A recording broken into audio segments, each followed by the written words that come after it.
Bonjour à tous, je me présente, je suis Lionel Wavran, l'adjoint au maire de la commune de Prix-Gorieux, chargé de l'urbanisme, de l'environnement et de la citoyenneté. Je suis là aujourd'hui pour essayer de développer un petit peu le travail qui est effectué par la commission environnement depuis le début de l'année. J'avais envie de vous parler aujourd'hui déjà, et c'est un sujet qui dure depuis un petit peu plus d'un an, c'est simplement l'entretien des cours d'eau et des fossés.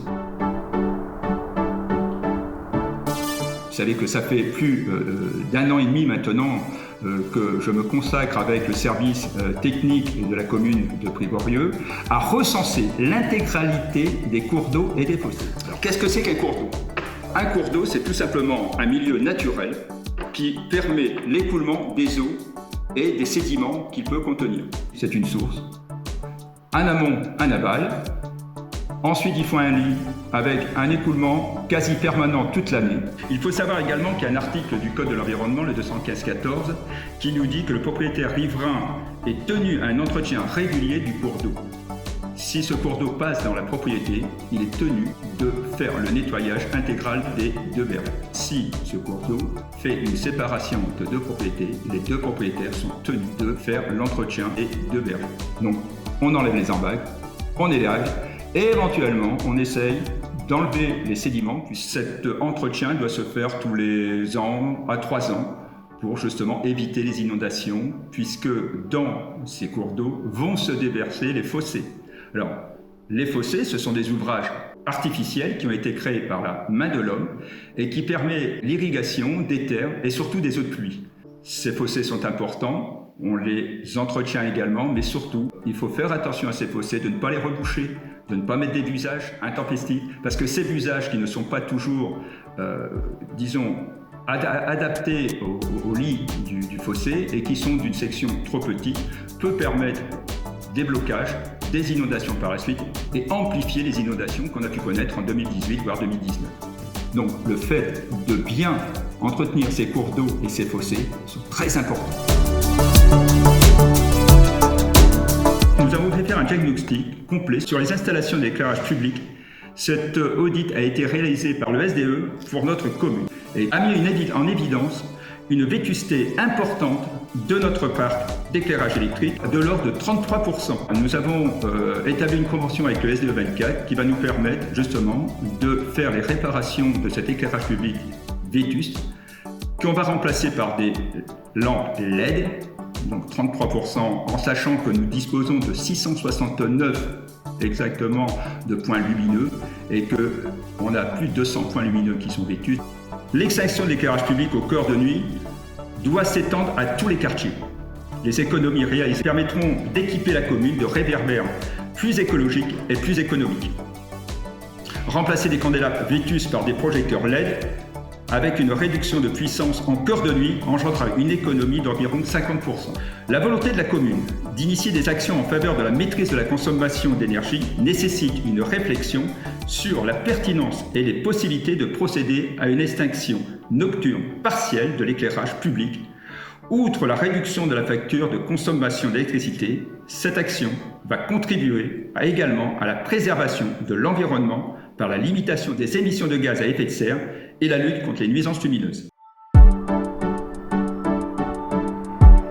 Ce que nous avons commencé aussi depuis un peu plus d'un an, c'est-à-dire que c'était une des motivations de notre campagne également, c'est de relier la voie verte au coteau, c'est-à-dire sur l'église de Pellemillon. Pour ce faire, nous avons travaillé sur de différents itinéraires et nous avons effectué pour l'instant les 3/4 du travail, puisque nous avons fait un chemin doux qui relie la cale de Prix-Gorieux pratiquement la route des Junies, en passant par les anciennes écoles, c'est-à-dire le long de la Guine, et rejoindre la route des Junies par un chemin communal. La route des Junies est une route assez circulante, si je peux l'expliquer ici, et à partir de cette route, sur une distance d'environ 350 mètres, nous allons relier la route de la Castanière pour arriver au CD34, traverser le CD34 et rejoindre la route de la K40.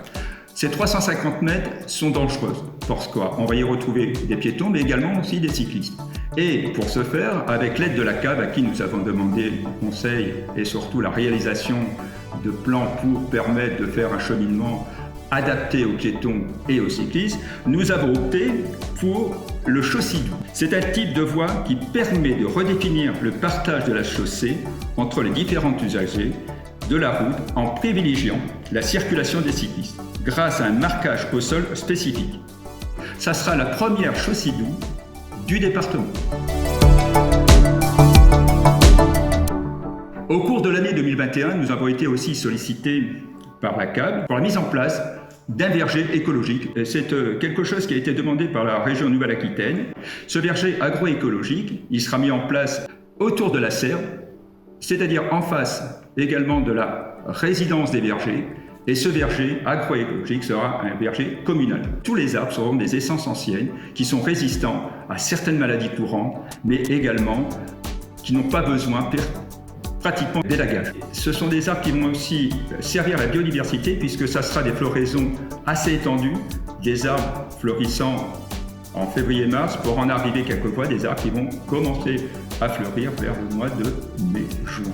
Ça va permettre pour la pollinisation des plantes et des arbres d'avoir un espace très beau. Ensuite, cet espace va servir également à la serre, aux enfants des écoles qui vont à la serre, puisque ça va être quelque chose qui va être ludique, et qui va servir également de détente, peut-être pour les gens de la commune qui vont y venir, pour la résidence partagée, qui est une résidence de personnes âgées. Ces arbres vont produire des fruits, puisqu'on va y mettre des pommiers, on va y mettre des cerisiers, on va y mettre des amandiers. On aura aussi des arbres bas, qui vont être des arbres à fruits, mais des fruits framboises, etc., etc. Ce qui va représenter environ une trentaine d'arbres. Cette opération, qui est déjà bien avancée, avec qui nous avons eu des discussions avec la CAB et avec l'association POM, l'association qui va nous servir à la mise en place de ces arbres, qui sera effective en janvier-février 2023, donc c'est quelque chose qui est récent. Et par la suite, nous aurons aussi en collaboration avec le LPO la mise en place de nichoirs vers le printemps pour accueillir tous ces oiseaux qui vont nous permettre également d'alimenter la biodiversité. Je reste néanmoins à votre disposition avec tous ces éléments que nous avons développés au cours de cette interview. N'hésitez pas à me contacter en mairie pour prendre un rendez-vous ou pour avoir des explications. Merci, bonne journée à vous.